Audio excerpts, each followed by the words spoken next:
start with giving you this thought. Don't believe everything you think. Have you ever considered that? We have a lot of thoughts that go through our mind each day, and sometimes we don't consider that I don't have to believe all of these thoughts that go through my mind. Let's start with Philippians 4, verse 8. It says, "Finally, brethren, whatsoever things are true, honest, pure, lovely, of good report, if there be any virtue and if there be any praise," what does it tell us? Think on these things. Now, it's interesting that we're getting this charge to think on these things. Why do you think the Bible talks about this? Why do you think this verse is in Philippians 4, verse 8? This is supposed to be Sabbath school, so you're allowed to talk back. Excuse me? Good for our mental health. Yeah. Do you think that God cares about our mental health? I absolutely believe that God cares about our mental health. I believe that in any profession that we do, we can read through the Bible and see how God cares about enlightening us even more to that profession through reading His Word. And especially as a therapist, I love the things that God talks about. I would like to encourage every one of you to even do a study on this word, think. And in fact, there's 4 words that you can use to look up in your online Bible, in your regular Bible, in your Bible app even. There are these 4 words: think, thinking, thoughts, and even the word, if you're in your King James Version, look up imaginations. The Bible says a lot about each one of these. And one of my favorite quotes, even in the New Testament, is this one that shows up twice in this exact quote, but even multiple other ways. Does anybody know who this is referring to, this quote in the New Testament? Yeah, Jesus. And it will say, Jesus knowing their thoughts. Now, how do you think Jesus knows somebody's thoughts? Because He didn't just come here as God, He came here as a man. So how does one man know another man's thoughts? How do you know somebody's thoughts? Aren't we told sometimes don't assume what somebody else is thinking? So we don't want to necessarily do that. But how do you know somebody's thoughts? Even if you're not trying to assume. You know somebody's thoughts often by their actions. And one thing we're told in Spirit of Prophecy is that Satan doesn't know any of our thoughts, right? Sometimes we question that, like, does he know what I'm thinking? You know, not like, you know, your phone can sometimes hear what you're saying and suddenly you get ads. We were just talking about that this week. I'm sorry? Jesus' incarnation. But how does one man know another man's thoughts? Even not Jesus. How do you know what somebody's thinking? How do husbands know what their wives are thinking? Or maybe the best is the other way around. Wives know what their husband. Yes. Yeah, somebody's behavior. If I see somebody who is walking around like this, what do I probably know about what their thoughts are? Maybe they're depressed. I'm glad I brought my husband along so he can participate. This is my husband too. Yeah, say it. They're depressed? Yeah, you probably know they're depressed. And what kinds of thoughts does a depressed person have?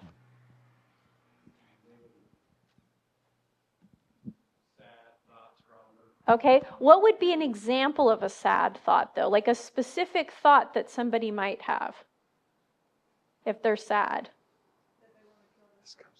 Okay, they want to kill themselves. And it might even be the thought, I shouldn't be here. I should be dead.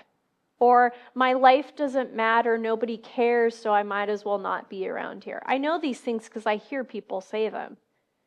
What else? What if somebody had anxiety? What kinds of thoughts might... What if they're running around like trying to do everything all the time and you start to feel tired just watching them? What kind of thoughts would that suggest that person might have? I think over here. I think it's depression. Okay, it could be depression, but say it's anxiety. What kind of thought might that person have, or the kinds of thoughts they might be thinking if they're running around and always doing things all the time, and you start to feel exhausted around them? What might their own thoughts be telling them?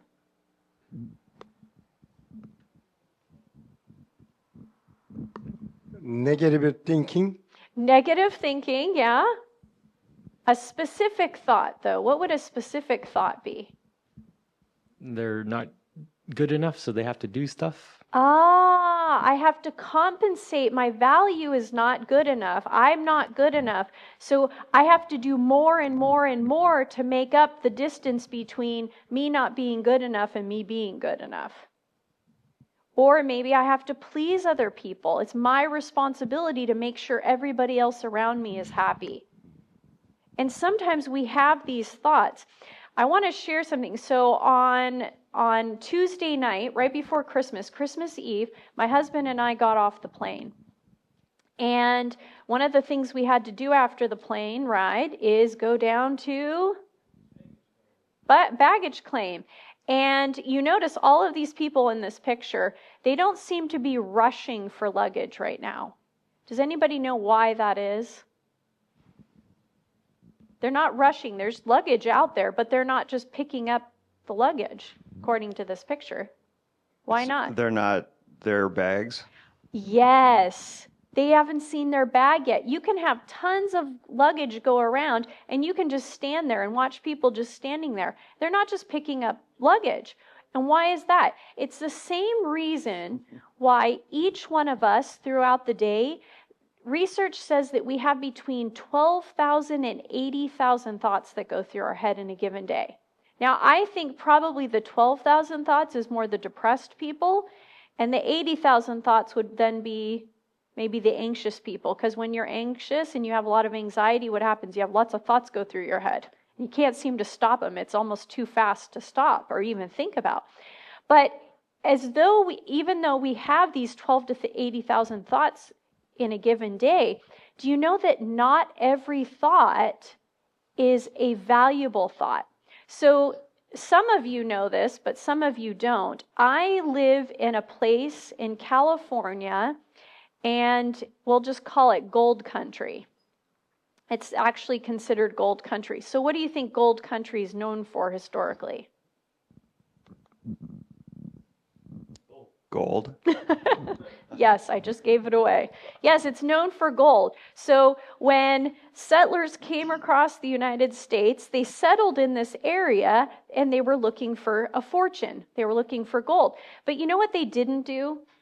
They did not just stick their pans in the silt or in the sand and take that first dip. They didn't just take it to the bank or take it anywhere and say, okay, I've got something here. Can you tell me how valuable this is? They didn't do that. What did they do? How do you pan for gold? Do you just dig it in, and whatever you get in there, you take it to go get evaluated for gold? They have to throw most of it away. Yeah, you have Back to in. throw most of it away, and while you're doing that, what are you doing? You're sifting, hoping that what comes out? That you have a gold nugget come out, right? This is the way we should all be with our minds. Did you know that? When you have those 12 to 80,000 thoughts in your head, do you know what most of us tend to do? We value all of them. We go, this must be important because I'm thinking it. This one must be important because I'm thinking it. This one must be important because I'm thinking it. This one, this one, this one, this one, this one. And we never stop to go, you know what? Is this even valuable? That's like taking all of the sand that you dig up and assuming that it's somehow valuable because you stuck your pan in the sand. But what we're supposed to do, like the verse Philippians 4 verse 8 says, is we're supposed to take that, sift it until the valuable stuff shows up, and then we take those nuggets, those pure, true, helpful, good rapport thoughts, and we take those. And then what do we do with the rest? We discard the rest. We don't naturally do this as human beings. By the way, how many of you, when you were growing up, had somebody sit down and tell you how to think? How to think. I didn't either. Now, I had little tidbits here and there maybe thrown in that I thought might be helpful. Well, looking back, I can see that they might have been helpful if I really took them to heart and valued those pieces of advice. But for the most part, it's the one thing we do all day, every day, and yet how many of us were taught how to do it properly? Very rare did we ever have somebody tell us how to think. But here's the thing. Do you know that these thoughts that we have, they don't just pass on by like the luggage on the conveyor belt. Not only do we pick them up, we hold on to them. And we carry that luggage through the rest of our lives with us. And do you know what some people call that? Have you ever heard somebody say, oh, that person has a lot of baggage? Do you know why they're saying that? Because it shows in our behavior. They wouldn't know that we're carrying a lot of baggage, but those thoughts get stored with us because we accept them, and then they become a part of our lives. And we call these, in the therapy world, we call these core beliefs. I want to share a little bit about core beliefs with you. Why do you think identifying core beliefs is so important? So we're going to go through an example here, and I'm going to share with you. I want you to imagine, for the sake of illustration, I just gave you a circle here, but I want you to imagine a 3D globe type sphere, okay? And on the outside of that globe, we have something called automatic thoughts. And these are just the thoughts that go through our mind. And I'm going to give you an example here. You can see, have you ever heard somebody say, I don't want to go to church? Automatic thought. I don't want to go to church. Yes, and it's a negative one. Yes, some people call them ants, automatic negative thoughts. Okay, well, other people haven't, so you have to let them hear too. So we have these automatic negative thoughts. But here's the thing. We have all kinds of automatic thoughts. They're not all negative. But in this case, this person might say, I don't want to go to church. Now, here's the thing. If somebody says that, do you automatically know why? No. Why might somebody not want to go to church? They're tired. They're tired? Yeah. Somebody may not want to go to church because they're tired. Sometimes I feel that way. I don't want to go to church. I've been with a lot of people all week. I'm just tired. I just want to rest. I know we can rest at church too, but that's how I feel in the moment, and that's what I'm thinking in the moment. What might be another reason somebody doesn't want to go to church? They don't believe in God. Yeah, maybe it's a family, they got together for the holidays and they say, oh, let's all go together. But there's somebody that doesn't really believe in God and they don't want to go. That might be the reason why. There are lots of reasons why we might not want to go to church. But let's look at this one. This is what we call an underlying assumption. Do you know behind most of the thoughts that we have are assumptions? We assume something. And in this case, what if the person doesn't want to go to church because if I go, then people will judge me there. Do you hear this often? I hear this a lot. You know the interesting thing about this assumption is it doesn't just assume that people will judge me. It also assumes people will recognize something in me that automatically tells them who I am. Like, what if I've done some bad things? If I've done some bad things, would you automatically know I did those bad things just because I walked into church? Now, maybe if I had some teardrop tattoos coming off the side of my eye, you'd know maybe some things that I have done. But short of that, would you know that I had done, some bad stuff in my life just because I showed up to church and I thought people might judge me? No. But what is it saying about that person? It's saying there's something deeper inside of them that's even deeper than that assumption. And this is where we get to the core belief. By the way, underlying assumptions often have an if-then aspect to them. If this happens, then that's part of the assumption. But underneath that assumption is what we call a core belief. A core belief is something that we all hold on to, that we've probably held on to for a very long time. So core beliefs they're kind of like mission statements, not good ones. But you know, when you do your resume, oftentimes there's a section called the objective. What is the objective for? It's kind of a mantra that you live by, something that you want to do in that job, some kind of mission you want to involve yourself in, some kind of passion that you have, that you want to know, you want that person who's interviewing to know about you. Something that drives you. But do you know we all have core beliefs that drive us? Now, let's look at the core belief that this person might have that drives them to believe that people are going to judge them, which then causes them not to want to go to church. And in this case, what if this person had the belief that I'm not good enough? Well, that's what causes them to think people are going to judge them, because if I know I'm good enough, what if other people recognize that too? That I'm not good enough. Do you know this is the reason why a lot of people don't look for a job? If I'm not good enough, then what if other people know that too? Why go get a job when you think that they're not going to want you there very long? Why even apply for the job if you believe that people don't like you and they're not going to want you to be around for very long because you're not good enough? It's not just that we believe we're not good enough, it's that we often believe other people will believe that about us too. So in this case, all we've talked about is the belief that I'm not good enough. But what if this is the case with church? Do you think I'm only going to believe I'm not good enough when it comes to church situations? If it's a core belief, it's pervasive. Think of it like a seed that gets planted inside of you, and then it starts to grow, and that seed becomes a tree or a plant or something like that, and it starts to bear fruit, and that's going to come out in all aspects of your life. It's not just going to come out at church, it's going to come out in your family.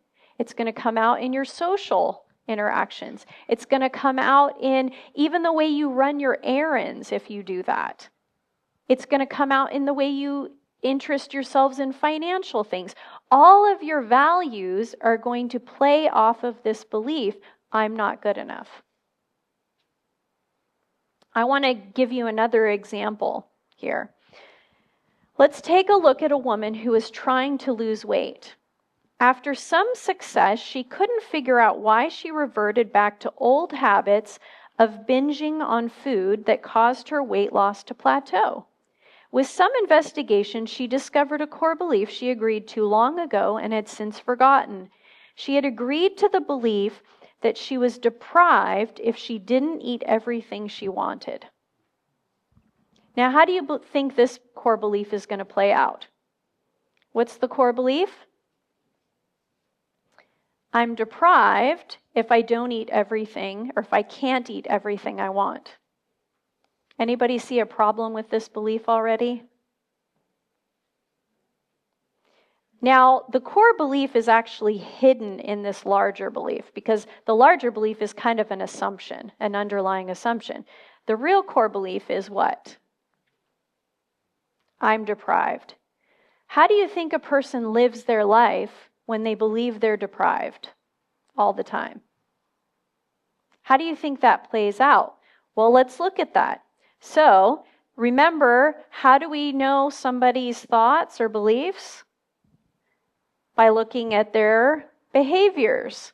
That's one way that tells us. But you know another way that we know somebody's thoughts? When we see how they're feeling, too. So, how do you think this woman's going to feel? If I believe I'm deprived all the time, how do you think I'm going to feel? Deprived, right? I'm going to feel deprived. You can't think you're deprived and not feel deprived. You're absolutely going to feel deprived. But what other feelings do you think somebody feels if they believe they're deprived? Especially if they don't eat everything they want. Aren't you also going to feel anxious? Because now what are you focused on?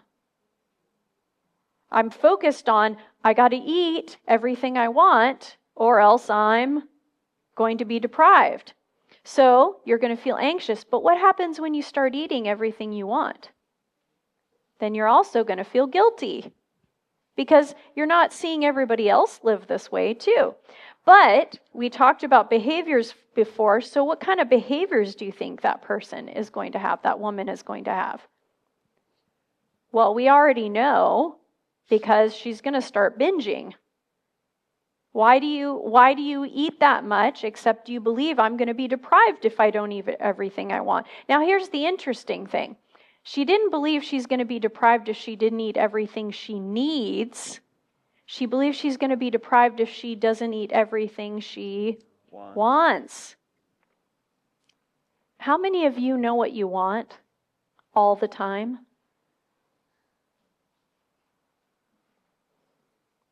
Even sometimes, we had this situation this week, when somebody says, where do you want to go to eat? Do you always know exactly where you want to go to eat? Ladies, we tend to be the biggest offenders of this. I don't always know where I want to eat. Sometimes I know where I don't want to eat, but I don't always know where I want to eat. But what happens when you believe you're going to be deprived if you don't eat everything you want, but you don't know what you want? Do you know what you start doing? You start ruminating on that. Oh, does everybody know what rumination is? What do cows, sheep, and goats all have in common? They have a different stomach system, and so they chew their cud. Another word for that is rumination.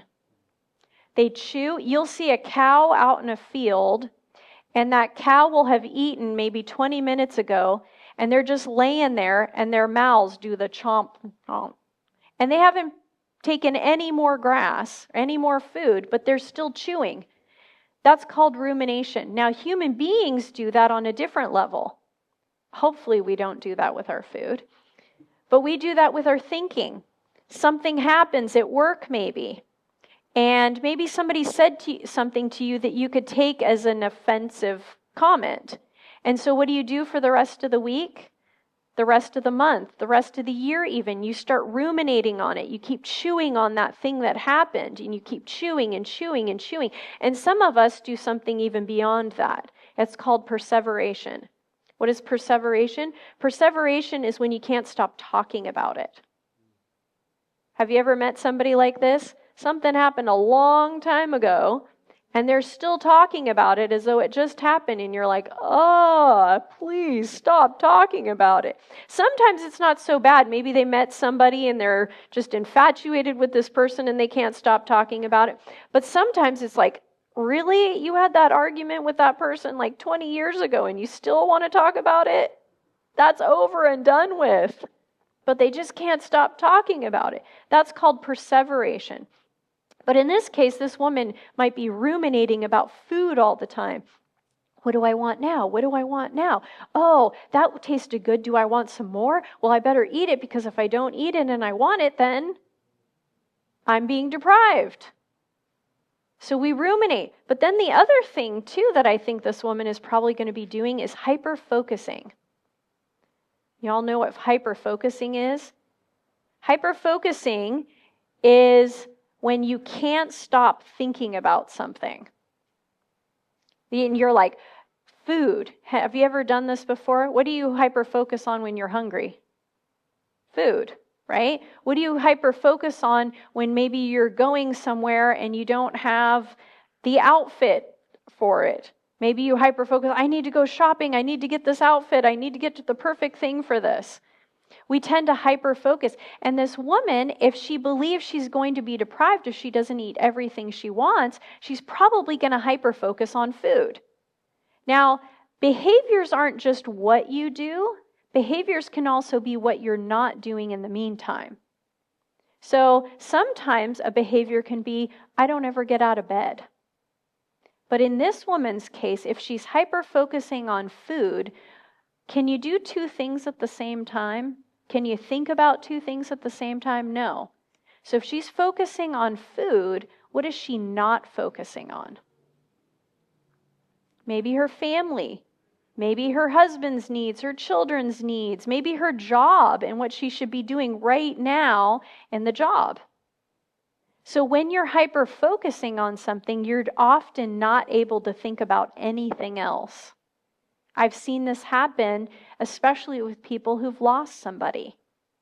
They hyper-focus on the loss of that person, and it's especially sad when, say, a person has multiple children. They lose their child, what are they not able to focus on after that? The other children. And what happens with those children? They often consider, well, maybe my parent loved that child more than me, because they can't do anything else but say, oh, I lost my child, I lost my child, I lost my child. And it's not a bad thing to grieve. But if you're hyper-focusing so much on that grief that you can't do anything else, then what happens to everything else in your life? It starts to suffer. You see how important this verse is, Philippians 4, verse 8? That we focus not on all of the bad stuff, but on good things. Now, this doesn't mean we can't focus on difficult things that happen for a time, but there's a season for everything, the Bible tells us. And sometimes we're taking summer into fall and winter and spring and summer and fall and winter and spring, and we're not allowing ourselves to experience other seasons. So how do we know our core beliefs? Hopefully I've given you an example of why, several examples of why it's so important to understand what our core beliefs are. The Bible God wants us to know what we think. We're supposed to be mindful. The Bible says, and even Spirit of Prophecy tells us, that we're to be mindful of things. That means to take an account of, how do I spend my time? Not just physically speaking, but how do I spend my thinking time too? A lot of us get stuck on certain thoughts. And so I think it's important for us to know our own core beliefs, because whether we know it or not, the reason we feel the way we do and the behaviors that we enact during the days and weeks and months and years are largely related to our core beliefs. So how do we get to know what our core beliefs are? One of the ways that we can do this is we can journal our thoughts. Now, not everybody loves to do this. That's okay. But if you've ever paid attention to the things that you're thinking, one of the ways that we do this is, have you ever had an email come to you, or you're on social media and somebody says something that maybe you disagree with, and you start to type out a response to that, and then you get distracted. And so you go do that other thing, and you come back and you look, oh, I was responding to an email, or I was responding to a post, but you have to go back and reread it again because you forgot what you were responding to.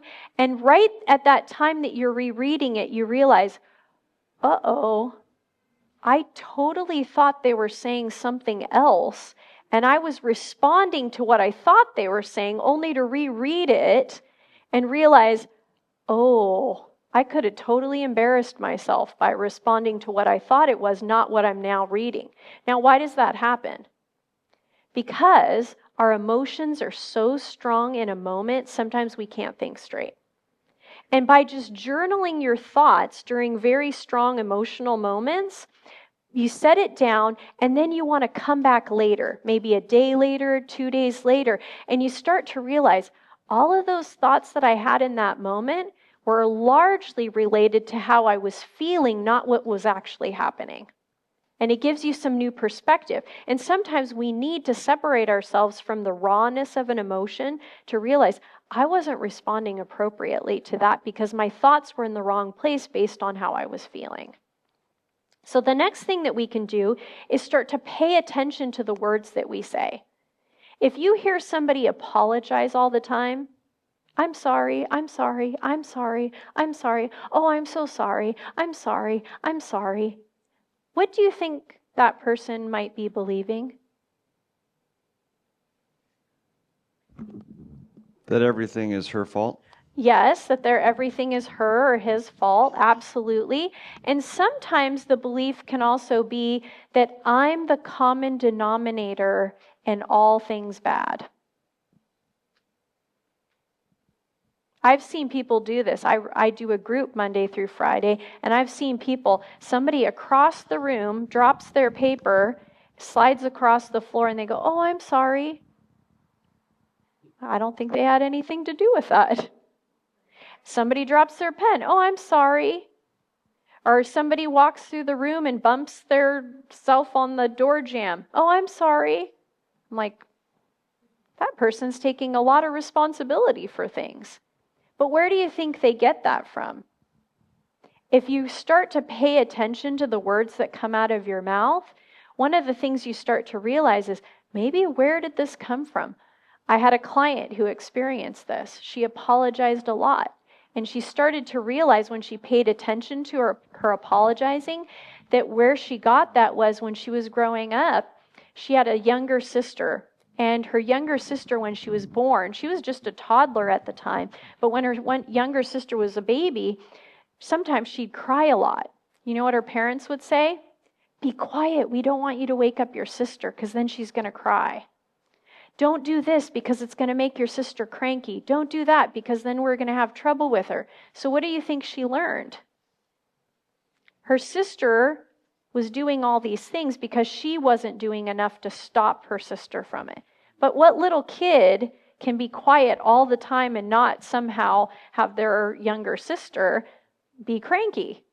And so she learned that if something happened, it was her fault. So what happens when you grow up with that core belief? You start thinking, well, maybe all of these other things are happening because of something that I'm doing too. And so it's good to pay attention to the things that we say, but it's also good to pay attention to what we're feeling. Do you know a lot of us don't have a very large emotional vocabulary? And I know some people want to start tuning out right now because we don't like to talk about our emotions very much. We don't want to have to deal with them. But you know, most of us have maybe a 4-word emotional vocabulary. I'm good, I'm fine, I'm angry, I'm happy. Those are the 4 words we use. Is there a difference between anger and wrath? How about anger and righteous indignation?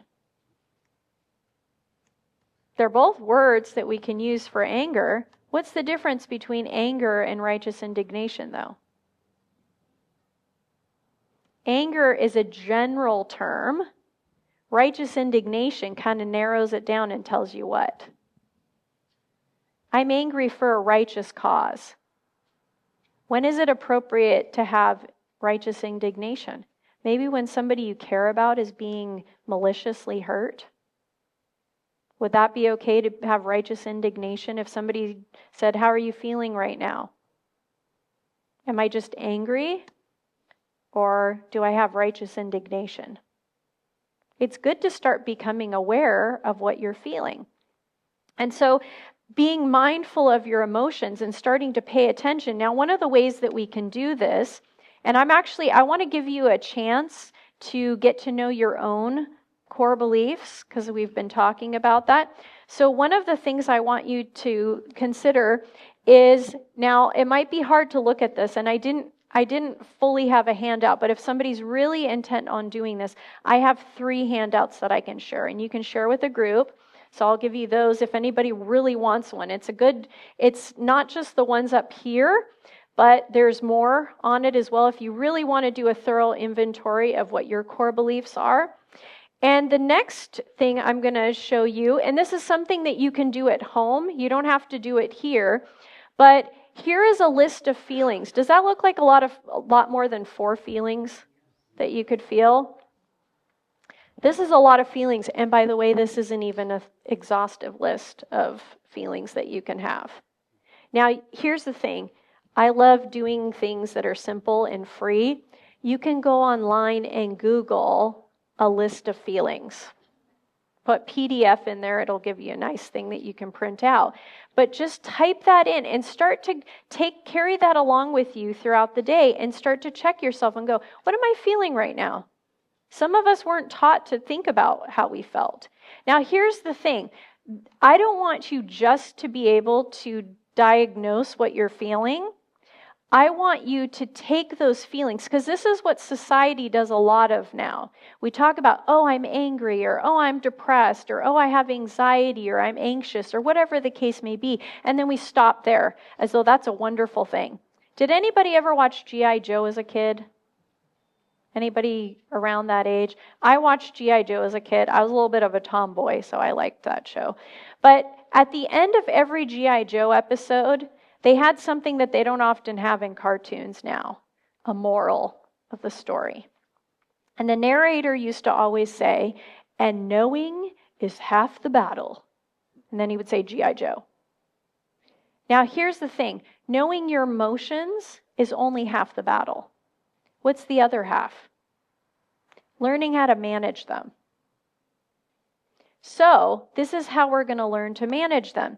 Is when we have these difficult emotions, is we often have these behaviors that go with them. And if you look at these behaviors, you start to realize, oh, these are not so great behaviors. But not only are they not so great behaviors, but I'm probably doing at least a couple of them.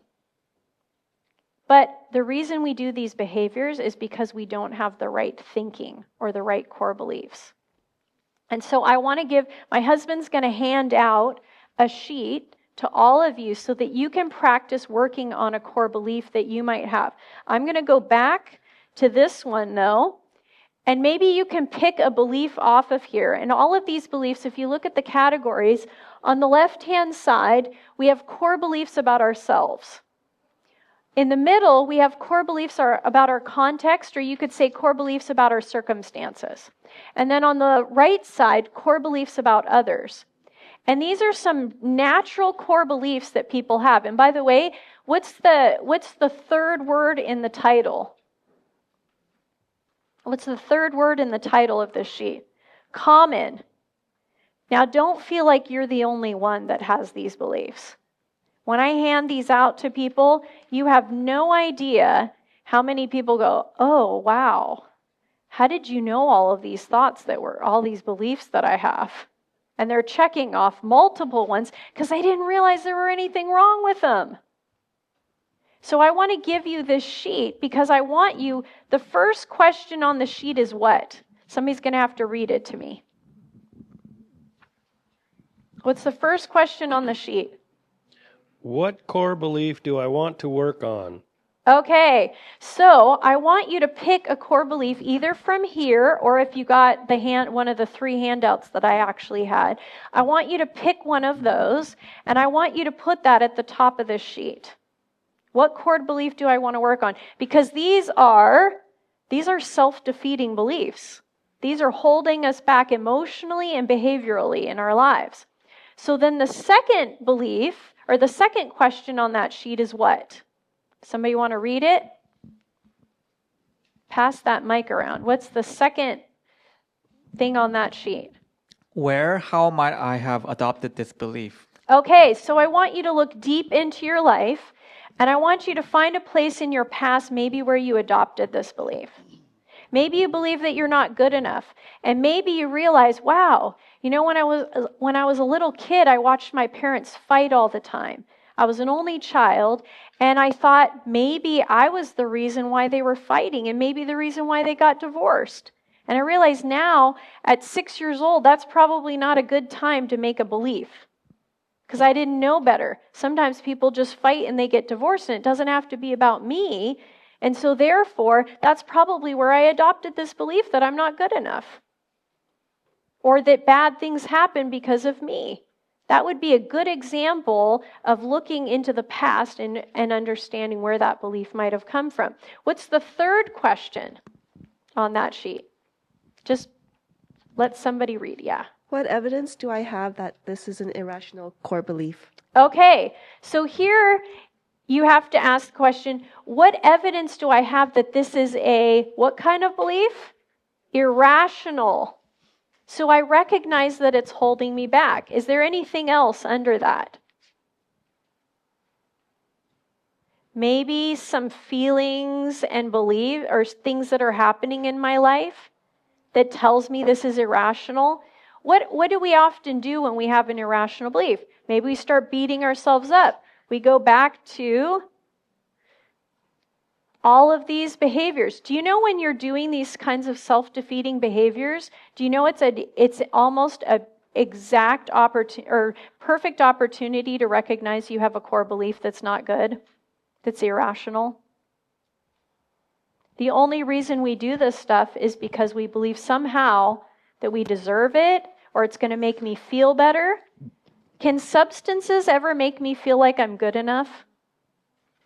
Or make me not feel like I'm not good enough? I know that was a double negative. Because do substances last forever? No, I have to keep going back to them. And in fact, the more I go back to them, I start to feel guilty and ashamed.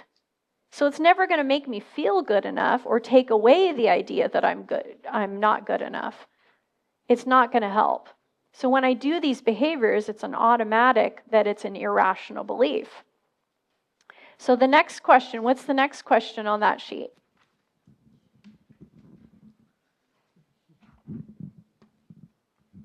What would happen if the core belief were not true, but I keep believing it is? Okay, I'm going to do all of these behaviors, and what kinds of feelings am I going to experience if I keep believing it even though it's not true? And then the next one?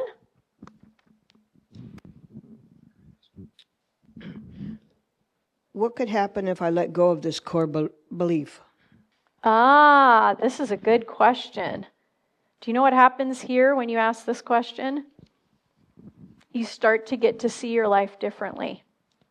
I've been holding myself back with this belief. What would happen if I didn't believe this belief? How might I start behaving? How might I start feeling if I didn't believe this anymore? Wouldn't you feel a lot better if you stopped believing that I can't trust everyone? By the way, here's the thing. I don't believe that you can trust everyone. Is anybody in agreement with that? Think that's irrational? But do you know what's the worst part about not trusting other people? That's not really the belief. I've learned this in working with people. It's not that I can't trust everyone. Here's the real belief behind that. I can't trust myself to know what to do when people let me down. That's why people say that. Because honestly, I don't trust everybody. Do you think I should? No. But I trust myself, and I especially trust God to be able to handle a situation when I can't trust somebody. But a lot of people don't trust themselves to know how to set healthy boundaries, to respond to it appropriately when somebody lets them down. And I think that's even more important of a belief than just whether or not I can trust people. What's the last question on that sheet? Who wants to share?